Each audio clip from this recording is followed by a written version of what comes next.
Numerosas associações outras, consagradas à regeneração e ao progresso da alma, nas esferas de ação espiritual que circundam a Terra. Aquele hospital-escola qualificava-se, dessa maneira, na condição de posto avançado da espiritualidade construtiva, sustentando permanente contato com a vida humana.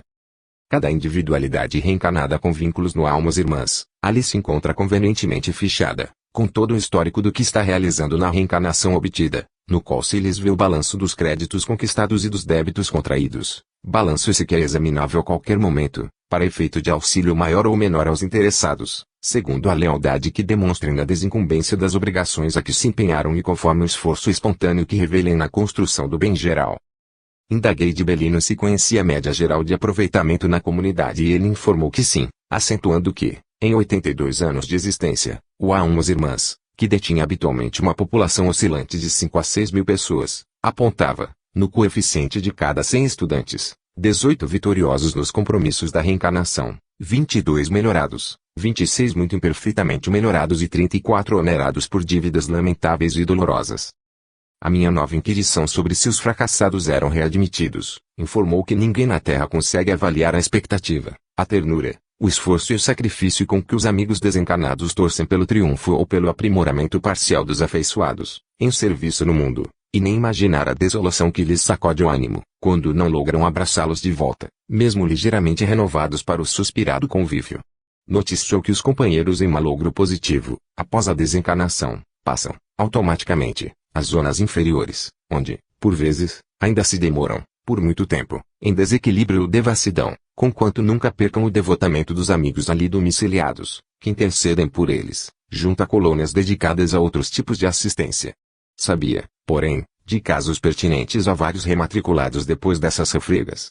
Em compensação, exaltou os prêmios atribuídos aos vencedores. Os aprendizes que se lauream, através do aproveitamento substancial dos recursos fornecidos pela organização, aí se honram com admiráveis oportunidades de trabalho, em instâncias superiores, conforme os desejos que expressem. Atingíramos, entretanto, comprido agregado de edifícios, nos quais Andrade informou estarem localizadas diversas atividades de instrução. Iniciamos vistoria afetuosa. Os salões de aula comoviam pelas revelações, e os professores pela simpatia. O sexo, por tema central, merecendo o maior apreço. Os alunos contemplavam gravuras e croquis que configuravam implementos do sexo, com o interesse carinhoso de quem se internece ante o colo maternal e com a atenção de quem agradece concessões divinas. Todos nos acolhiam denotando cordialidade, sem que nossa passagem lhes alterasse a aplicação. Contudo, é de salientar a emoção que me empolgava ao observar o crescendo de veneração com que o sexo era homenageado nas diversas faculdades de ensino, pesquisado e enobrecido em cadeiras diferentes, matérias professadas em regime de especialização, cada qual atendida em construção apropositada. Sexo e amor. Sexo e matrimônio. Sexo e maternidade. Sexo e estímulo. Sexo e equilíbrio. Sexo e medicina. Sexo e evolução. Sexo e penologia. E outras discriminações. Disse Andrade que todas as disciplinas são frequentadas por grande cópia de alunos, e, tentando saber em quais delas se escrevia o número mais extenso, viera a saber que os assuntos de sexo e maternidade, e sexo e penologia retinham proeminência franca. O primeiro reúne centenas de criaturas que se interessam aos ajustes de lar, na terra, e o segundo enfeixa a enorme quantidade de espíritos conscientes que examinam a melhor maneira de infligirem a si próprios determinadas inibições, para se corrigirem de hábitos deprimentes no curso da reencarnação a que se dirigem. Muitos chegam a deixar escritas nos arquivos da casa as sentenças que lavram contra si mesmos, antes de se envolverem nas provações que consideram necessárias ao aperfeiçoamento e felicidade que demandam. Tornavam-se as elucidações de Belino cada vez mais interessantes e refletia, de minha parte, na extensão das obras da cidade espiritual em que me achava, há 15 anos, longe de conhecer-lhe todos os monumentos de benemerência e cultura, quando alcançamos a residência do diretor. Félix, em companhia do irmão Regis, que nos apresentou por substituto eventual dele, acolheu-nos amavelmente. Admirei-me. Não parecia o amigo que se apequenava no rio para compartilhar-nos o trabalho. Reverenciado e querido, era ali distinguido dignitário do conhecimento superior, a quem a administração de nosso lar delegara responsabilidades vultosas. Dirigente e comandante, pai e irmão. O ambiente no gabinete em que nos alojara, afetuoso, ressumava simplicidade sem negligência, conforto sem luxo. Por trás da poltrona singela de que se servia, salientava-se tela de proporções avantajadas, na qual a mão de pintores ímio gravara o retrato de nobre matrona impressa nas regiões inferiores. A venerável mulher elevava os braços para o céu plúmbeo, que filtrava revérberos de luz qual se lhe respondesse às rogativas e, em torno dela, magotes de espíritos conturbados a se rojarem no solo, taciturnos, entre consolados e estarrecidos. Registrando-nos o assombro, Félix explicou que conservava naquela obra de arte a lembrança de magnânima servidora do Cristo, desconhecida entre os homens, consagrada no mundo espiritual ao socorro de corações mergulhados nas trevas. Visitava as furnas de expiações pungentes, às vezes sozinha, e, de outras, acompanhada por equipes de colaboradores, amparando, reconfortando. Adotava criminosos desencarnados por filhos da alma, infundia-lhes o ideal da regeneração, levantando-os e instruindo-os. De quando em quando, ele, Félix, ia vê-la no asilo maternal que, ainda hoje, a abnegada educadora sustenta nas regiões sombrias por almenara de amor.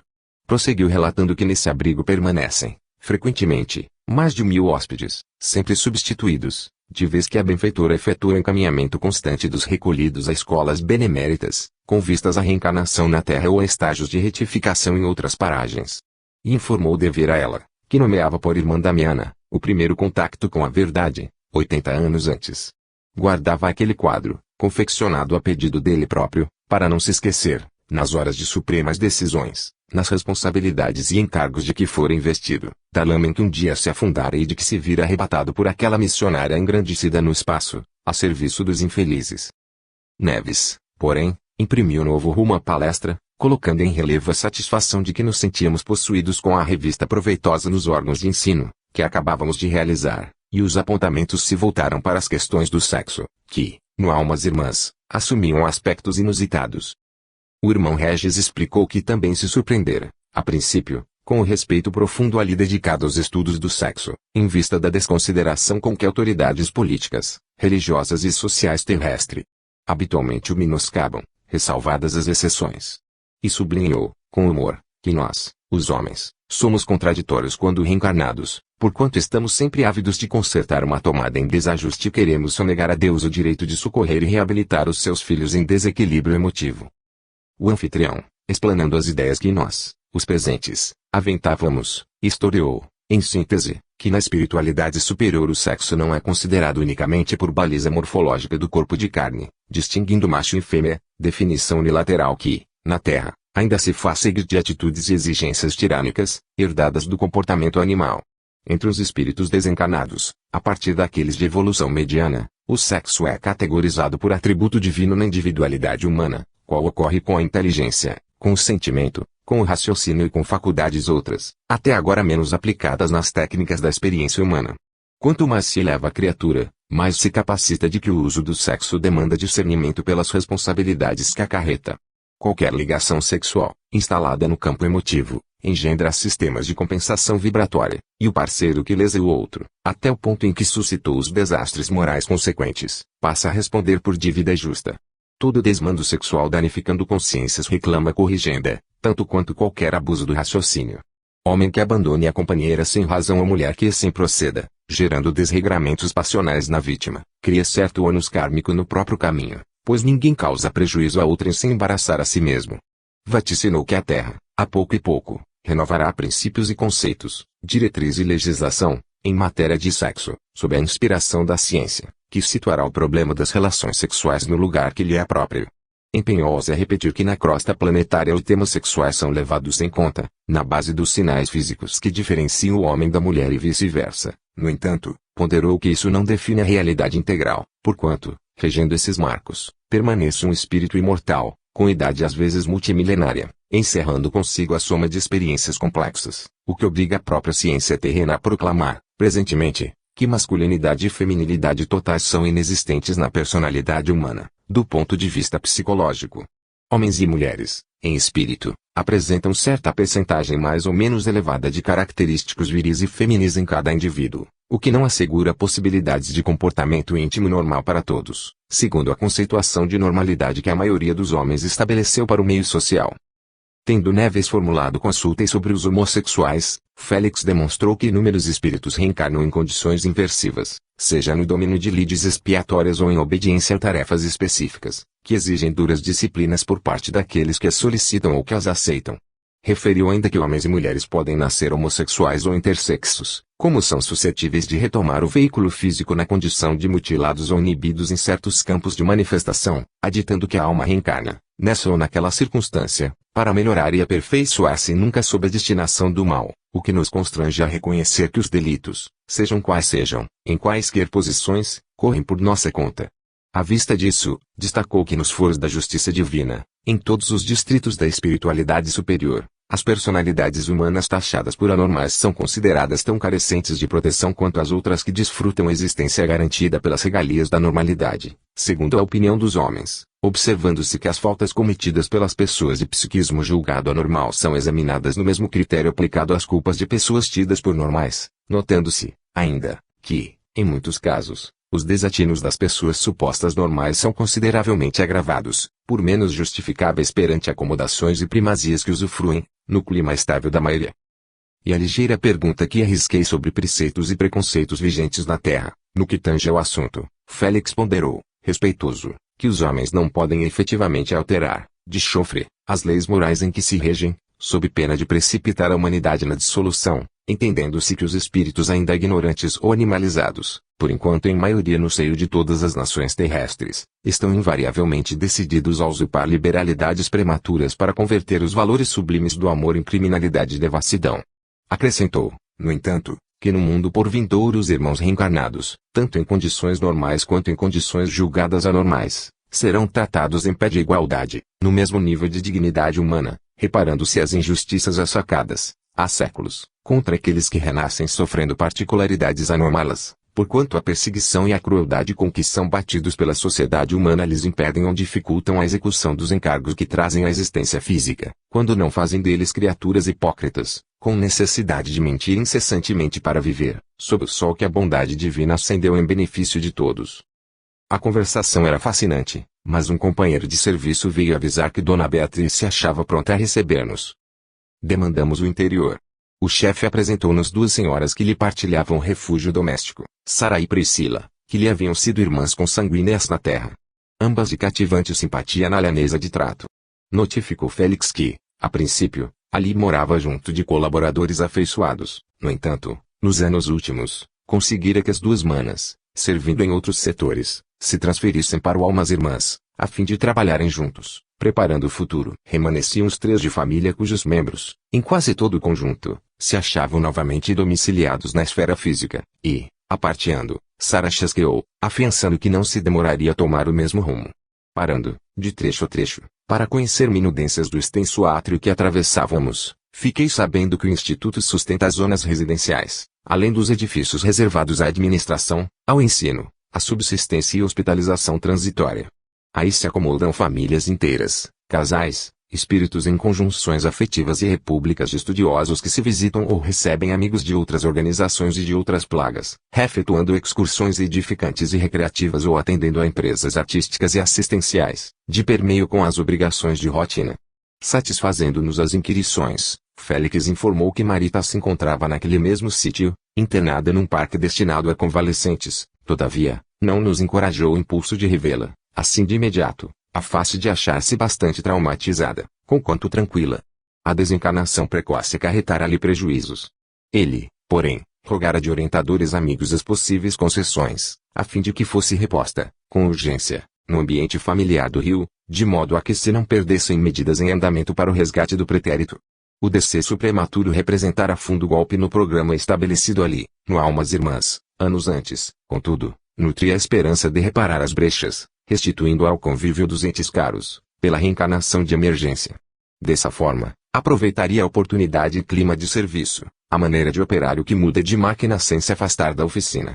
O processo alusivo ao retorno tramitava, desde a véspera, nos órgãos competentes, pelo que não julgava oportuno interessá-la em assuntos suscetíveis de lhe modificarem a mente, voltada para o reduto doméstico. Neves abordou a tese referente ao dia determinado para a desencarnação, defendida por alguns religiosos na Terra, ao que Félix enunciou. Sim, não nos é lícito desacreditar os ensinamentos religiosos. Há planos prefixados e ocasiões previstas com relativa exatidão para o deperecimento do veículo físico. No entanto, os interessados costumam alterá-los, seja melhorando ou piorando a própria situação. tempo é comparável ao crédito que um estabelecimento bancário empresta ou retira, segundo as atitudes e diretrizes do devedor.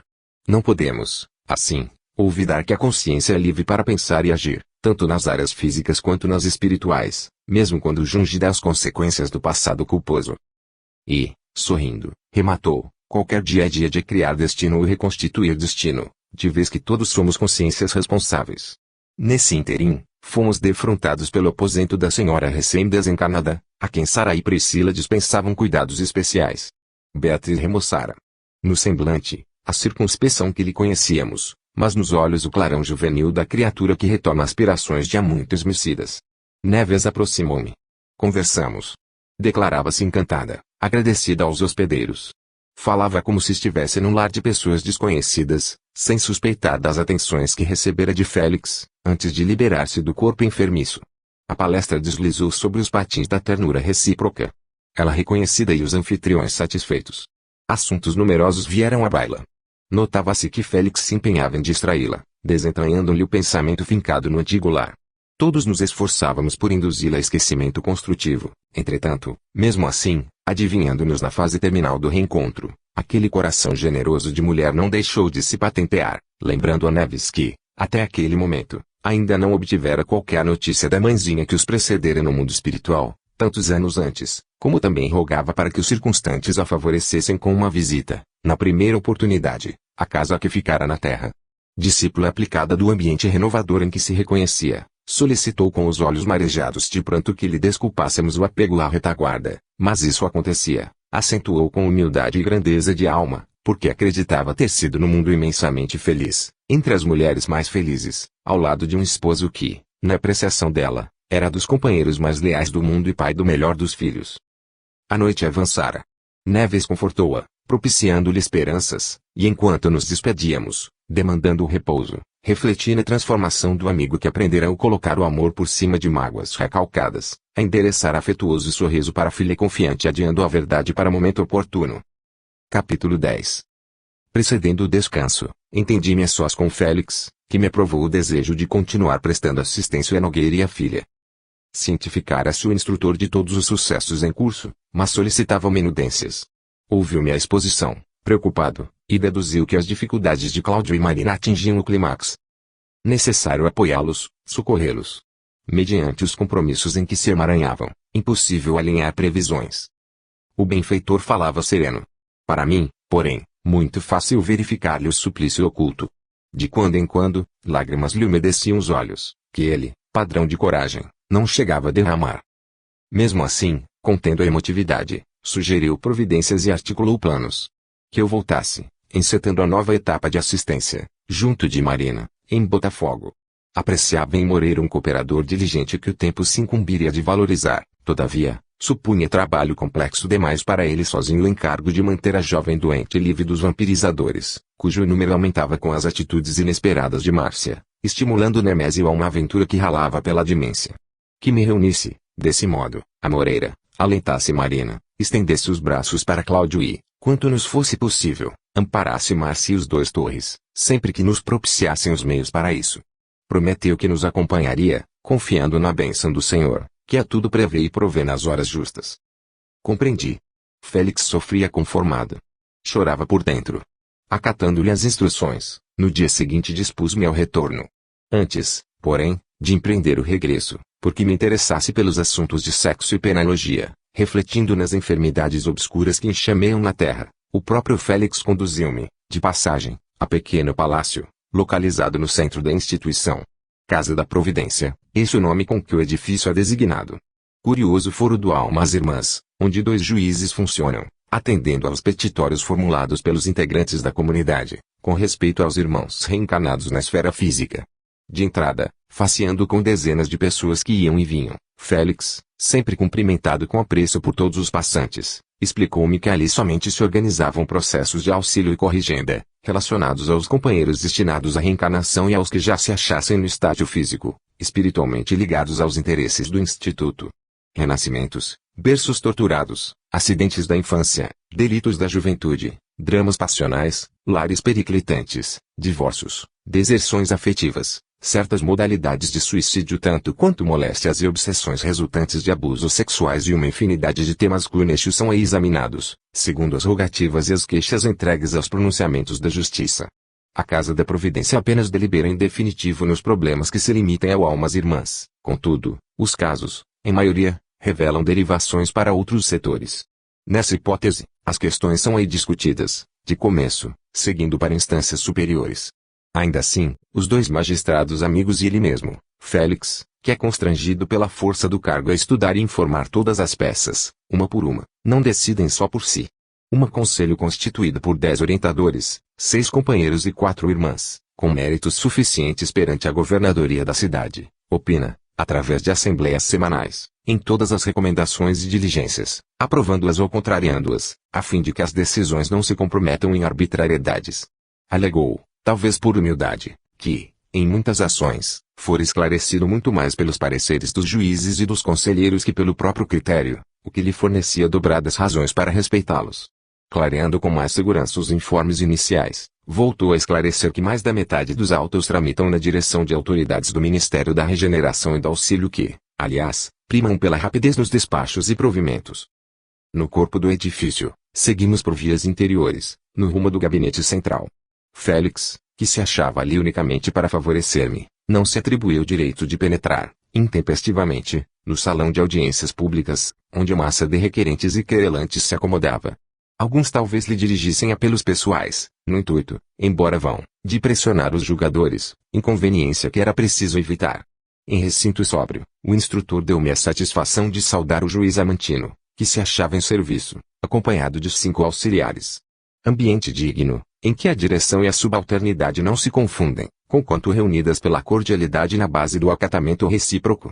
A chegada de Félix provocou afetuoso tumulto que ele próprio suprimiu, avisando que se tratava de contacto ligeiro. Apenas uma vista de olhos. E frisou que eu voltaria, mais tarde, com tempo bastante para engolfar-me no estudo. Os colaboradores retornaram posição. Amantino, porém, pelo jeito, queria ofertar-nos alguns minutos de atenção, que era forçoso receber. Sentamo-nos.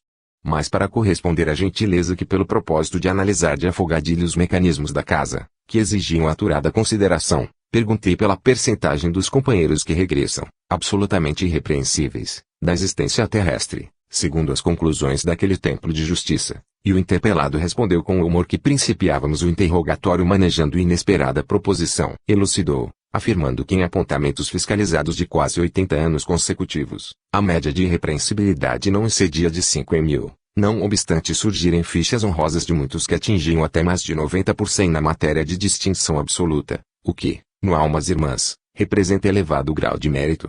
Articulando novas inquirições, Amantino aclarou que, apesar da equidade nos julgamentos, prevalece o rigor no registro de todas as culpas e defecções dos reencarnados, para que não se afrouxe a disciplina. No entanto, os limites da tolerância, na espiritualidade superior, são mais amplos. Isso porque os árbitros e mentores não se valem exclusivamente dos textos, mas também dos princípios de compreensão humana que lhes palpitam nas consciências e, usando a própria consciência, o executor da lei não ignora as dificuldades que se antepõem às criaturas para que se conduzam em medidas de correção integral, no dédalo dos próprios sentimentos, quase sempre ainda tisnados pela erva da animalidade primitiva. Aproveitei o assunto e indaguei sobre o divórcio. O juiz atendeu. Em se reconhecendo que todos os matrimônios terrestres, entre as pessoas de evolução respeitável, se efetuam na base dos programas de trabalho, previamente estabelecidos, seja em questões de benefício geral ou de zero provas legítimas, o divórcio é dificultado, nas esferas superiores, por todos os meios lícitos, contudo, em muitos casos, é permitido ou prestigiado, sob pena de transformar-se a justiça em prepotência contra vítimas de crueldades sociais que a legislação na Terra, por enquanto, não consegue remediar, nem prever. Surgido o problema, o companheiro ou a companheira, responsável pela ruptura da confiança e da estabilidade da união conjugal, passa à condição de julgado. A vítima é induzida à generosidade e à benevolência, através de recursos que a espiritualidade superior consiga veicular, a fim de que não se frustre em planos de serviço, sempre importantes para a comunidade, compreendendo-se dentro dela os espíritos encarnados e os desencarnados, cujas vantagens são recíprocas com a humildade e a benemerência de qualquer dos seus membros. Em razão disso, alcançam a pátria espiritual, na condição de enobrecidos filhos de Deus, as grandes mulheres e os grandes homens, justificadamente considerados grandes, diante da providência, quando suportam, sem queixa, as infidelidades e as violências do parceiro ou da parceira de reduto doméstico, esquecendo incompreensões e ultrajes recebidos, por amor às tarefas que os desígnios do Senhor lhes colocaram nos corações e nas mãos, seja no amparo moral à família consanguínea ou na sustentação das boas obras. Os que possuem semelhante comportamento dignificam todos os grupos espirituais a que se entrosam e venham desse ou daquela religião, desse ou daquele clima do mundo. São acolhidos sob galardões de heróis verdadeiros, por haverem abraçado sem revolta os que lhes espancavam a alma, sem repelir-lhes a afeição e a presença. No entanto, os que patenteiam incapacidade de perdoar as afrontas, conquanto se lhes lastima a ausência de grandeza íntima, são igualmente amparados, no desejo de separação conjugal que revelem, adiando-se-lhes os débitos para resgates futuros e concedendo-se-lhes as modificações que requeiram. Chegados a esse ponto, o homem ou a mulher continuam recolhendo o apoio espiritual que lhes seja preciso, segundo o merecimento e a necessidade de cada um, atribuindo-se tanta liberdade e tanto respeito ao homem quanto à mulher, no que tange à renovação de companhia e caminho, com as responsabilidades naturais que lhes decorram das decisões. Assim acontece, ajuntou Amantino compreensivo, porque a divina providência manda exaltar as virtudes dos que amam sem egoísmo, sem desconsiderar o acatamento que se deve às criaturas de vida reta espoliadas no patrimônio afetivo. Os executores das leis universais, agindo em nome de Deus, não aprovam a escravidão de ninguém, em qualquer sítio cósmico, se propõem levantar consciências livres e responsáveis, que se elevem para a suprema sabedoria e para o amor supremo, veneradas e dignas, ainda mesmo que para isso escolham multimilenárias experiências de ilusão e de dor. Impressionado, inquiri sobre a moral nos países terrestres, onde um homem guarda o direito de possuir várias esposas. Amantino, porém, destacou que a poligamia, mesmo aparentemente legalizada entre os homens, é uma herança animal que desaparecerá da face do mundo e que, em nos achando numa instância inspirada pelos ensinamentos do Cristo, não nos cabia olvidar que, perante o Evangelho, basta um homem para uma mulher e basta uma mulher para um homem. Ponderou que há provações e circunstâncias difíceis em que o homem ou a mulher são chamados à abstenção sexual, no interesse da tranquilidade e da elevação daqueles que os cercam, situação essa que não modificam sem alterar ou agravar os próprios compromissos. Perguntei se a casa providenciava auxílio, conforme a extensão dos erros. Ele redarguiu, bem-humorado, que o auxílio se verifica justamente pela extensão dos acertos. Quanto mais exato o espírito reencarnado, na prática dos deveres que lhe competem, mais amparo recolhe nos dias obscuros em que resvale no desatino. Qualquer pedido de ajuda ali formulado, antes de tramitar, é analisado à luz de contabilidade segura, pelo documentário pertencente ao candidato para quem se requisita a favor. Acertos como haveres, desacertos por débitos. Somados uns e outros, verifica-se, de imediato, até que ponto será possível ou aconselhável um atendimento, determinando-se a média do auxílio atribuível a cada petitório individual. Salientou, entretanto, que, nessa clara aplicação do direito, muitos requerimentos de socorro, nas diligências empreendidas, se transformam, automaticamente, em provisões de corrigenda, porque, se escasseassem créditos aos interessados, sobejando dívidas, o resguardo assumia a forma de emenda, o que, às vezes, irritava os solicitantes, sem que lhes fosse possível modificar o curso da justiça. Nesse sentido, as preces ou mesmo apenas as vibrações de alegria e reconhecimento de todas as criaturas encarnadas ou desencarnadas, beneficiadas pelos requeredores, funcionam à guisa de abonos e calções de significado muito importante para cada um, tanto ali quanto em qualquer lugar, sublinhou Amantino, convincente. Creia ou não na imortalidade, qualquer pessoa é alma eterna. Por isso, independentemente da própria vontade, as leis da criação marcam no caminho de todo espírito os bens ou os males que pratique, devolvendo frutos na base da sementeira. Efetuando-se o aperfeiçoamento moral de etapa em etapa e compreendendo-se a existência física por aprendizado da alma, entretecido de acertos e desacertos, com raras exceções a individualidade, em qualquer plano da vida, é apreciada e sustentada, acima de tudo, pelo rendimento de utilidade com que se caracterize no bem comum. Isso, destacou o juiz, é princípio geral da natureza. Árvore benfeitora atrai a defesa imediata do pumicultor. Animal prestimoso recebe do dono cuidados especiais. Lícito que a pessoa, quanto mais valor demonstre para a coletividade, na terra ou em outras paragens, mais devotamento receba das esferas superiores. De nossa parte nenhuma objeção. Todas as ponderações articulavam-se ali em direito líquido, espontâneo. Enunciei o propósito de saber como se operavam as audiências, todavia, diante da recusa de Félix, que não concordava em alterar o serviço, Amantino propôs se ouvisse, pelo menos, um caso, ali mesmo no gabinete, para que mostra ligeira me fosse facultada. O instrutor anuiu, solicitando, porém, a presença de 2 sentinelas, capazes de guarnecerem a entrada. Estranhei a exigência do amigo, cuja simplicidade me habituara a venerar. No entanto, o inesperado se encarregaria de sossegar-me. Descerrada a passagem, uma senhora triste compareceu. Assinalando a presença de Félix, esqueceu-se da autoridade de que Amantino se achava revestido e precipitou-se na direção do instrutor, prosternando-se de joelhos. Félix acenou para os guardas e recomendou que a levantassem. Apenas aí cheguei a entender que o mentor se preparara, de antemão, a rejeitar qualquer manifestação de idolatria, fugindo à lisonja que ele usualmente não suportava. A recém-chegada, não obstante contrafeita, foi constrangida a falar de pé, mantida por aqueles que a sustentavam. Instrutor, tenha compaixão de nós, chorou a mulher, entregando-lhe os autos que trazia. Roguei proteção para minha filha e vejo o resultado. Manicômio, manicômio. Coração de mãe concorda com isso. Impossível, impossível. O benfeitor leu a peça e obtemperou. Jovelina, sejamos fortes e razoáveis. O despacho é justo. Justo. Pois o senhor não conhece minha filha. Ah. Sim, disse Félix com indefinível tristeza a lhe velar o semblante. Iria Veletri. Lembro-me de quando se ausentou, há 36 anos. Casou-se aos 18 e se desligou do marido, homem digno, aos 26, unicamente porque não pudesse o companheiro sustentar-lhe a vocação para o luxo desmesurado. Em 8 anos de ligação conjugal, nunca se portou à altura dos compromissos e praticou 6 abortos. Abandonando o lar e afundando-se em prostituição, foi convidada, indiretamente, e por várias vezes, sob a inspiração de amigos daqui, para que se afastasse dos hábitos dissolutos, fazendo-se mãe respeitável de filhos que, embora nascidos do sofrimento, se lhe transformariam, com o tempo, em tutores e companheiros abnegados. Diversos tentames foram empreendidos. Iria, no entanto, expulsou todos os filhinhos, arrancando-lhes do seio ao corpo informação.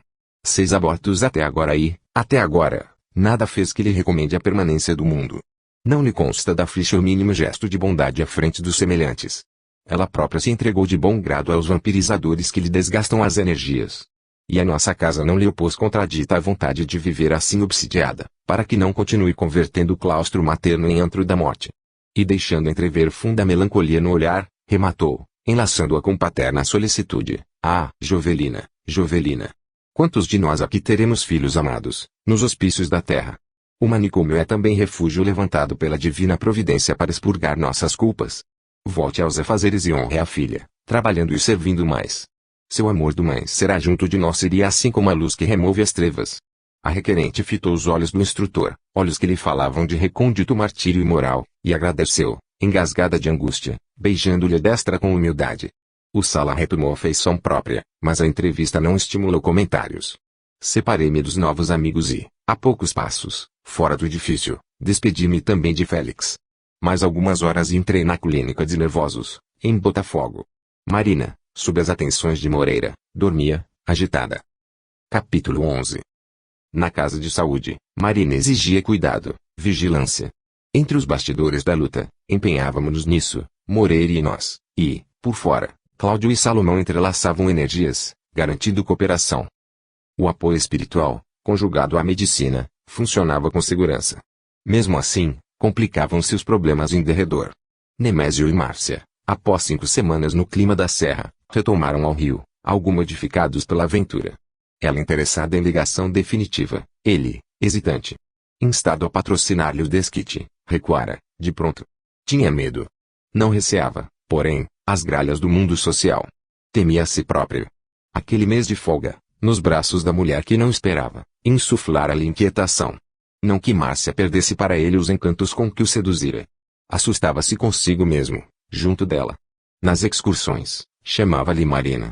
Acordava, alta noite, supondo-se com a jovem que aceitara por noiva, sonhava reencontrá-la, qual se estivessem os dois na meninice, e, sonâmbulo, costumava formular confissões de amor, como nos tempos em que Beatriz se derreava no leito. Por várias vezes, fomos arrancá-lo dessas crises. Movimentando recursos magnéticos, anotando-lhe as sensações de alívio, ao verificar que Márcia, experiente e maternal, sabia tolerá-lo, compreendê-lo. A esposa de Cláudio, a seu turno, não obstante se propusesse cativá-lo, reconhecia o obstáculo. Percebia claramente que Nemésio trazia a menina fixada à lembrança. O negociante amava-lhe a filha, pertencia-lhe pela alma, embora não lhe recusasse apreço e ternura. De começo, quis estrilar. Em seguida, calculou, como de hábito, e concluiu que não se achava pessoalmente num caso de amor e sim numa transação, cujas vantagens não se dispunha a perder. No fundo, pouco lhe importava que ele adorasse a moça. Aspirava a prendê-lo, ganhar-lhe a fortuna e a confiança. Para isso engenhava todos os modos de se fazer necessária. Ordens atendidas, refeições prediletas, gotas estimulantes na hora certa, chinelas à mão. Solicitado por ela a optar pelo casamento em país que aprovasse o divórcio, Nemésio prometia satisfazê-la. Entretanto, de volta ao Rio, preferiu mantê-la em casa de Selma, a companheira que residia na Lapa, mencionando Gilberto. Importante não se reunissem de vez, até que ele conseguisse a mudança. Organizava interesses comerciais em Cidade do Sul, para removê-lo. Que Márcia aguardasse, e Márcia esperava, apesar de se acharem ambos em conjunção incessante. Passeios, jantares, diversões, noitadas. Gilberto, no entanto, parecia a si mesmo desacoroçoado, abatido. Criança sem guia, navegantes sem bússola. Sem o menor incentivo ao trabalho e sem âncoras de ideal que lhe governassem os sentimentos, esbanjava o dinheiro paterno. Farra e uísque. Muita vez, embriagado, falava em suicídio, referindo-se a Marina, distante. Sentia-se derrotado, infeliz. Aqui e ali, ouvia apontamentos desairosos em torno do pai de Dona Márcia, através de amigos, mas trazia ainda uns restos de nobreza para rechaçar aquilo que considerava invencionice e maledicência. Sabia o genitor descansando e não ignorava que Dona Márcia demandara igualmente o repouso. E, para defendê-los, esbravejava frenético, quase sempre bêbado e atuado por alcoólatras desencanados, que o manobravam facilmente como se maneja uma taça. Todavia, no centro das derrocadas, o espírito Félix reconstruía. Após 2 meses de tratamento, Marina regressou ao Flamengo, resguardada pelo carinho paterno. Em horas breves, inteirou-se quanto à nova situação. Perdera a assistência maternal e não desconhecia os empeços com que devia contar, a fim de reerguer-se na profissão. Informara-se, por intermédio de enfermos recuperados, que se tornava habitualmente muito difícil a obtenção de emprego para egressos de hospício. A princípio, alimentava complexos, sofria. Contudo, encontrar um pai cuja grandeza de coração até ali ignorara e uma fé que lhe reabilitava a esperança. Cláudio cercou-a de meiguice e bondade. Repletava-se o apartamento de mimos e flores, e os textos espíritas, lidos por vezes com lágrimas, lhe infundiam a consoladora certeza nas verdades e nas promessas do Cristo, que passara a aceitar por mestre da alma. Acolheu a amizade de Salomão, qual se lhe fosse filha, e escreveu-se entre aqueles que constituíam agora para Cláudio a família espiritual. Interessou-se por singelo serviço beneficente, mantido em favor de pequeninos desamparados, junto de senhoras consagradas ao socorro de irmãs infelizes. E quando o genitor convidou-a para que se afeiçoasse ao culto semanal do Evangelho no lar, recolheu, entusiasmada, a sugestão, rogando a Nogueira instalasse em Dona Justa, viúva e sozinha, em definitivo, junto deles em casa. A antiga servidora, contente, foi guindada à condição de governanta, com a segurança de parenta feliz. A vivenda ressumava tranquilidade, não obstante, Moreira e nós outros prosseguíamos atentos na defensiva. Conversações e leituras, tarefas e planos surgiam por flores auspiciosas que Félix, de quando em quando, vinha ver, encantado, partilhando-nos júbilos e orações. Em torno de Nemésio e de Dona Márcia, o silêncio. Pai e filha empenhavam-se no propósito de ouvidá-los, mas Gilberto. Amigos solicitavam para ele compaixão e socorro, o rapaz afundava-se. Largado, abatido. Pileques, correrias. Se Cláudio e Marina não pudessem protegê-lo, pelo menos lhe providenciassem a hospitalização. Como negar-lhe apoio? Cláudio notou que a filha ainda amava o rapaz enternecidamente, ardentemente, e decidiu-se a respeitar-lhe as decisões. Após entendimentos ponderosos, atendendo às indicações de Marina, o bancário escolheu a ocasião que lhe pareceu favorável e abraçou-o numa churrascaria do Leme. Partilharam lanche rápido e Nogueira convidou-o para jantar no dia seguinte. Ele e a filha esperá-lo iam em casa. Torres Filho sorriu e comprometeu-se. 6 meses haviam corrido sobre a transformação de Cláudio, e maio, ao entardecer, abanava o rio com as brisas refrigerantes que desembocavam do mar. Gilberto compareceu no momento previsto. Tristonho, sóbrio. De começo até a refeição, reportou-se a banalidades, sofrimentos, malogros. Confessava-se fracassado, deprimido. A pouco e pouco, no entanto, compenetrou-se de que se achava entre 2 corações que lhe aprumavam sentimentos e elevou o nível da palavra. O anfitrião interferia na conversa com a prudência de um pai e a moça exprimia-se com segurança, entremostrando nos olhos o amor e a esperança inextintos. O visitante experimentava-se reconfortado. Conjeturava-se mergulhado num banho de forças balsâmicas. Imaginava-se de retorno ao lar antigo, refletia na mãezinha que a morte arrebatara, e chorou. O chefe da família, comovido quanto Moreira e nós, diante daquela explosão de lágrimas, acariciou-lhe a cabeça e perguntou por que lhes abandonaram a amizade. Gilberto desabafou, noticiando que o genitor o chamara a contas. Denunciará-lhe Marina por jovem desencaminhada. Asseverará-lhe que ele próprio, Nemésio, lhe desfrutara o carinho, descrevera-lhe intimidades, inteirara-o de que a escolhida se desmoralizara, que não servia para casar e ameaçara-o, constrangendo-o, por fim, alegar que desistia de futura ligação com ela, por sabê-la doente. Afastará-se por semelhantes razões, embora continuasse amando a moça, com quem, aliás, não tinha a intenção de se reconciliar, levando em conta as acusações havidas. Marina, acabrunhada, não confirmou, nem se defendeu. Restringiu-se a chorar discretamente, enquanto Cláudio se esforçava por harmonizar os dois corações desavindos. Moreira, que assumira apaixonadamente a defesa da menina, perdeu a calma. Retomou a insolência de que desertara e clamou para mim, em voz alta, que, apesar de possuir 6 meses de evangelho, sentia muita dificuldade para não reunir a turma dos companheiros de outro tempo a fim de punir o velho Dom João, com o rigor de Meirinho implacável. Apreensivo, roguei a ele se calasse por amor ao bem que nos propunhamos realizar. Moreira assustou-se ao me ouvir a recomendação incisiva. Expliquei-lhe que, nas imediações, irmãos infelizes teriam ouvido a intenção que ele formulara e quantos simpatizassem com a ideia, com toda a certeza, demandariam a residência dos Torres, sondando brechas. Vale-me do ensejo para transmitir-lhe avisos que me foram extremamente úteis, nas minhas primeiras experiências de homem desencarnado em processo reeducativo. Disse-lhe que aprendera de vários benfeitores que o mal não merece qualquer consideração além daquela que se reporte à corrigenda. Entretanto, se ainda não conseguimos impedir-lhe o acesso ao coração, na forma de sentimento, é forçoso não se pense nele. Contudo, se não contamos com recursos para arredá-lo imediatamente da cabeça, é imperioso evitá-lo na palavra, a fim de que a ideia infeliz, já articulada, não se faça agente vivo de destruição, agindo por nossa conta independentemente de nós. Salientei que o ambiente ali jazia limpo de influências indesejáveis. No entanto, ele, Moreira, falara abertamente e companheiros não distantes, interessados em nosso regresso à crueldade mental, teriam assinalado a sugestão. Gilberto despedira-se. Moreira, nos apuros do aprendiz que reconhece a prova errada, perguntava o que fazer, mas não tive dúvida. Esclarecemos que habitávamos agora o plano espiritual, onde pensamento e verbo adquirem muito mais força de expressão e de ação que no plano físico, e que não nos restava outra alternativa senão seguir, ao lado de Torres Filho, de maneira a observar até que ponto se alargar o perigo, a fim de remediá-lo. O amigo, inquieto, pela primeira vez, depois de muito tempo, deixou o lar dos Nogueiras e acompanhou-me. Ambos nós, de carro, faceando com o jovem, absorto.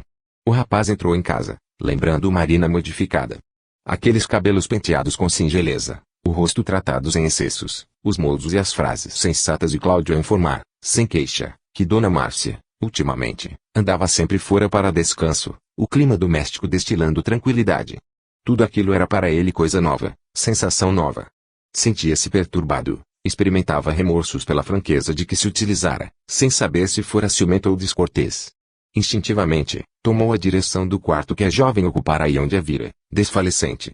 Queria recordar-se, refletir.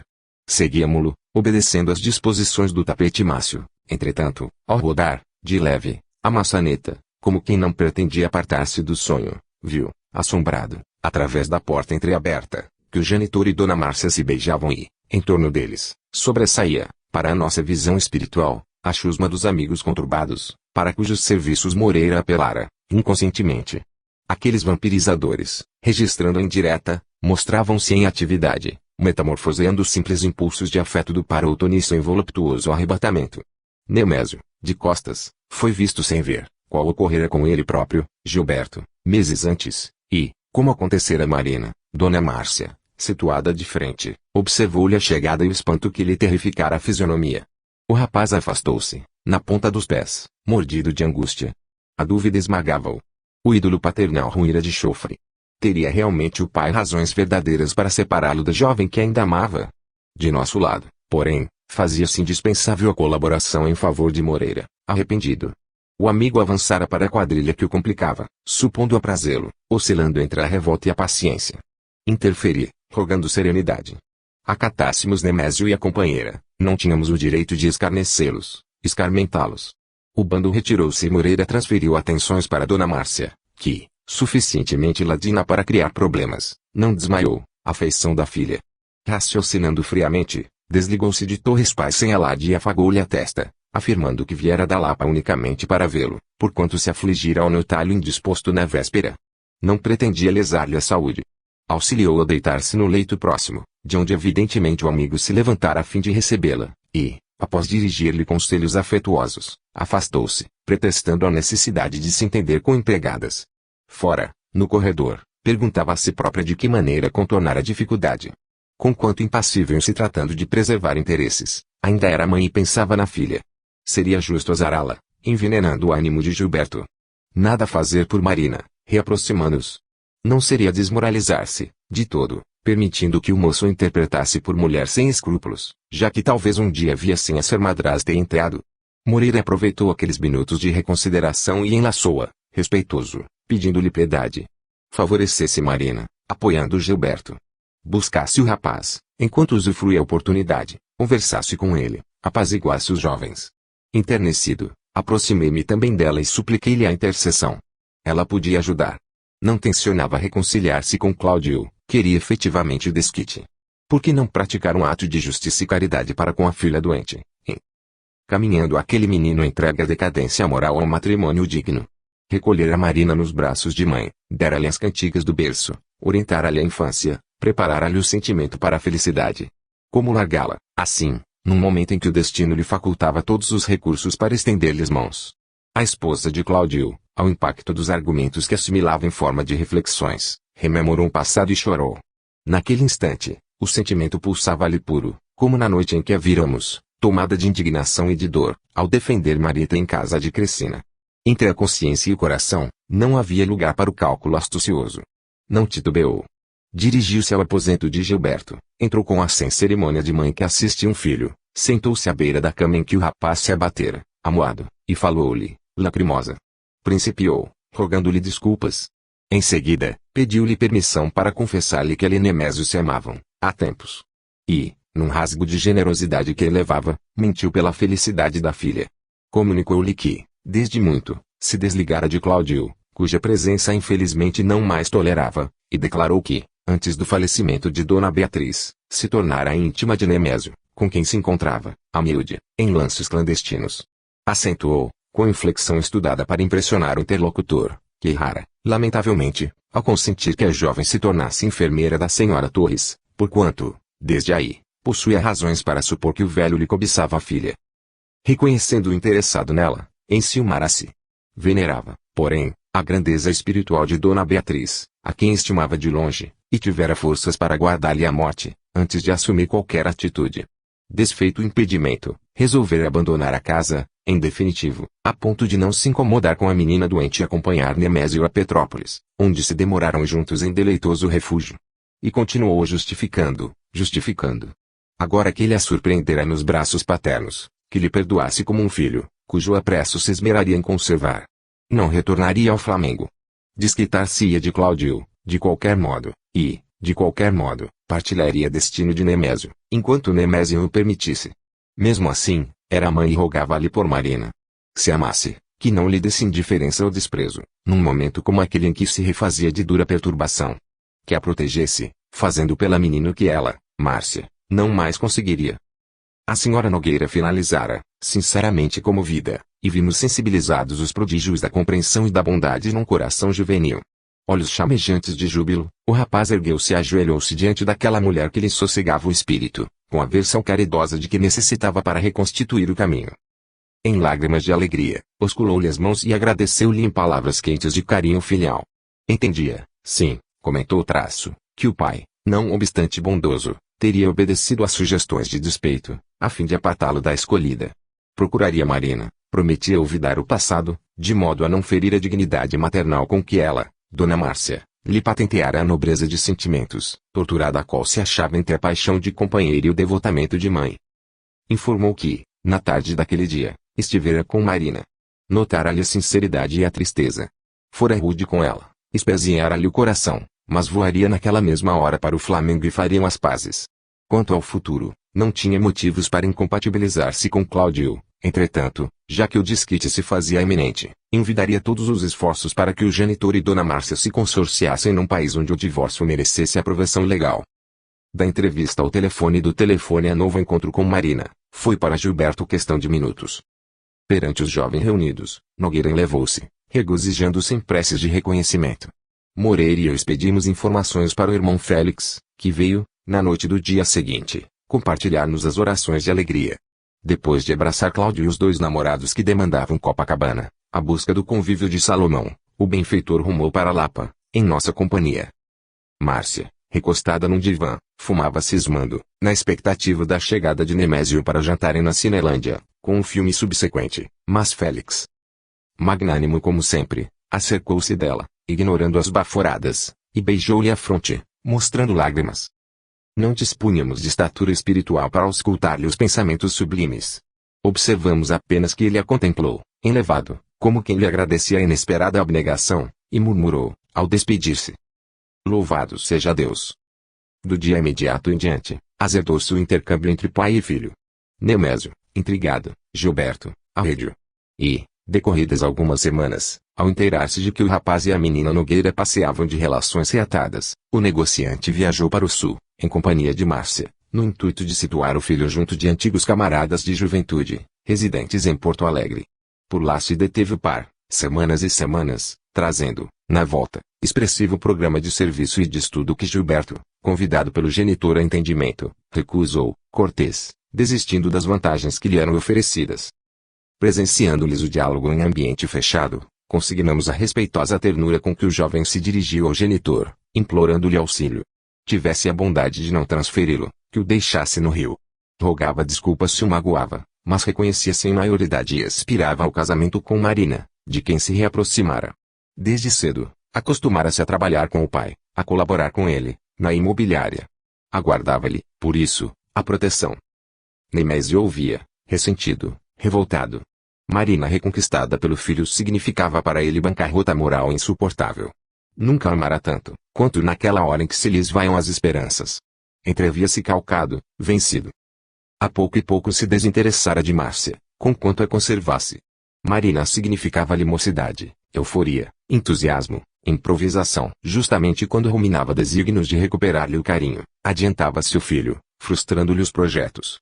Certificando-se de que Gilberto concluíra, vibrou rude golpe na mesa com uma régua pesada e, enseguecido pela cólera que o envolvia por juba de fogo, esbravejou: Nunca. Você nunca se casará com essa. E multiplicou pejorativos e desaforos que o moço aguentou, estonteado e ferido. Mesmo assim, depois da tirada de injúrias, retorquindo aos apelos e intimações de última instância, assegurou que saberia tolerar todas as consequências, mas não renunciaria ao compromisso que assumira consigo próprio. O genitor, possesso, entregou-se às vias de fato, esmurrando-lhe o rosto. Gilberto rodou nos calcanhares e tombou no piso, para reerguer-se e cair de novo sob pancadaria grossa, até que Nemésio, semelhando fera solta, infligiu-lhe tremendo chute, vociferando: Rua, miserável! Rua, rua! Suma daqui! Não me apareça mais! Acompanhamos o menino atônito, que alcançou a via pública tentando estancar com o lenço um filete de sangue a escorrer-lhe num dos cantos da boca. Daí a 40 minutos, um ônibus despejava-nos no Flamengo. Os Nogueiras terminavam o almoço e, antes de rumar para o banco, Cláudio recolheu, junto da filha, o relatório doloroso. O trio machucado entendia perfeitamente a gravidade da situação. Nogueira, porém, ofereceu-se para ajudar. Diligenciaria obter para Gilberto um emprego no estabelecimento de crédito em que trabalhava. Considerava o dirigente por amigo. Solicitar-lhe os bons ofícios. Que o rapaz esquecesse os agravos e aceitasse em Nemésio um enfermo da alma. Gilberto rememorou os segredos de Dona Márcia, condoeu-se do interlocutor e entrou em lágrimas. Aquele homem, muito mais ofendido que ele mesmo pelo pai prepotente, aquele homem espulhado no coração, impetrava a benevolência para o seu próprio verdugo. Marina, que sazonara o entendimento da vida, exortava também a concórdia e ao ouvido. E tanto se adestrava em renovação que, após o curativo nos lábios de Gilberto, sugeriu ao pai fosse o rapaz conduzido sem delonga ao gerente. Não se devia perder a oportunidade, nada de lamentar sobre o inevitável.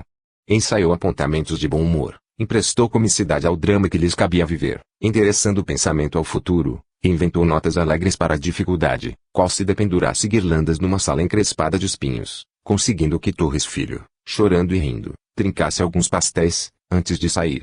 O diretor de Nogueira acolheu o candidato com simpatia, no entanto, não relacionava meios para colocá-lo em regime de urgência. Aguardasse um mês. Não se admitiam aspirantes ao serviço, sem provas de habilitação, previamente ordenadas, mas prometia entender-se com os chefes. Acreditava na possibilidade de aproveitar-lhe o concurso, em caráter de interinidade. Gilberto agradeceu. A sós com o protetor, referiu-se com humildade ao problema de moradia. Afinal, sabia-se expulso de casa a pontapés. Cláudio tranquilizou-o. Certo, não calhava, por enquanto, a presença dele no lar do Flamengo, embora julgasse a medida irrepreensível. Competia-lhes, porém, imunizar Nemésio contra qualquer novo ataque de fúria. Conhecia a pensão de estudantes corretos e pediu-lhe para que não lhe recusasse as garantias. Entre moços respeitáveis, esperaria a convocação. Depois, resgataria os pequenos débitos que viesse a contrair. Que não se vexasse. Acariciou a cabeça do jovem e salientou que se achavam na condição de pai e filho e que, em razão disso, o dinheiro entre ambos deveria ser gasto em condomínio. O rapaz, não obstante constrangido, aqueceu. Daí a algumas horas, ciente de que o genitor se ocupava em serviço, contratou caminhão e colheu da residência os pertences que julgou indispensáveis, sossegando a dedicada governante com a informação de que se ausentava para trabalhar, durante algum tempo, com o pai de Marina, a fim de tentar a sorte. O comunicado surtiu efeitos imediatos. Zero dispensando a possível assistência ao ânimo inquieto de Nogueira, vimos, no dia seguinte, quando Nemésio entrou no banco, às 14h, a esbaforir-se. Enraivado, no centro de vasto grupo de espíritos galhofeiros, solicitou a presença de Nogueira em recinto particular. Um funcionário acenou para o companheiro e Cláudio veio, mas, pressentindo que seria intimado a rigoroso testemunho de tolerância, preferiu atender no vestíbulo, rente ao público. O visitante começou dizendo que lhe exigia contas do filho, acentuando que não lhe permitiria influenciá-lo.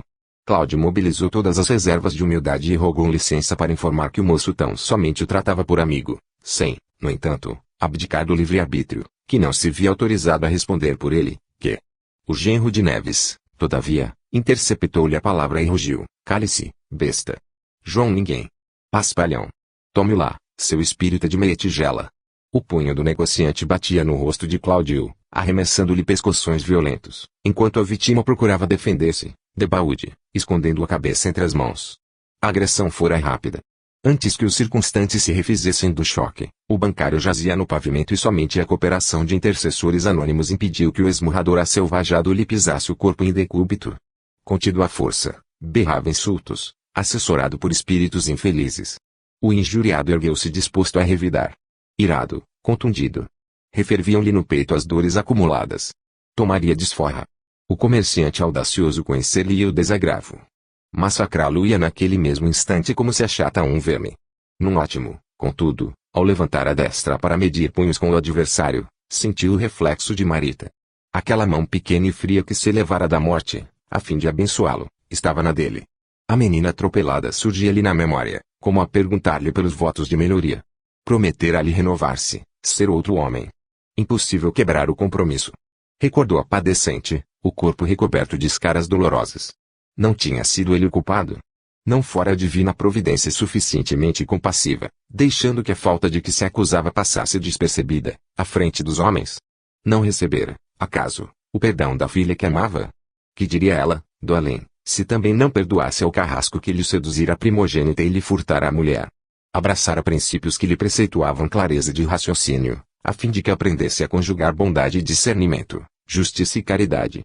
Cabia-lhe ver, nos inimigos gratuitos, enfermos exigindo socorro e benevolência. De que modo condenar alguém naquilo em que se inculpava? Não trazia, porventura, o espírito endividado, em meio de falhas e tentações?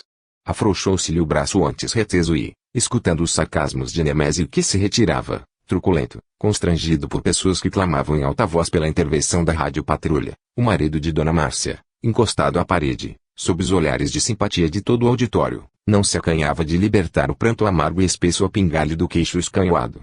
O gerente assomou a cena, quando o autor das bofetadas ganhava um meio-fio, e indagou pela causa do tumulto. Um funcionário emocionado apontou para o colega ofendido, falou no espancamento e aduziu. De certo, não reagiu porque ele hoje é religioso, é espírita. O chefe comoveu-se. Desejando desfazer o clima geral de indignação, inquiriu, à porta, quem é esse brutamontes de jaula? Velhinha que esperava atendimento, de caderneta à mão, informou: conheço. É Nemésio Torres, proprietário de lotes e mais lotes, Tubarão, comentou o recém-chegado com inflexão de menosprezo traço, onde pensa que estamos? E relanceando o olhar pelos clientes embasbacados, protestou: gente, nós estamos no Rio. No Rio. Como é que vocês soltam um criminoso desses? Um caso assim, é polícia, corda, cavalaria, cadeia. Esbarrou, porém,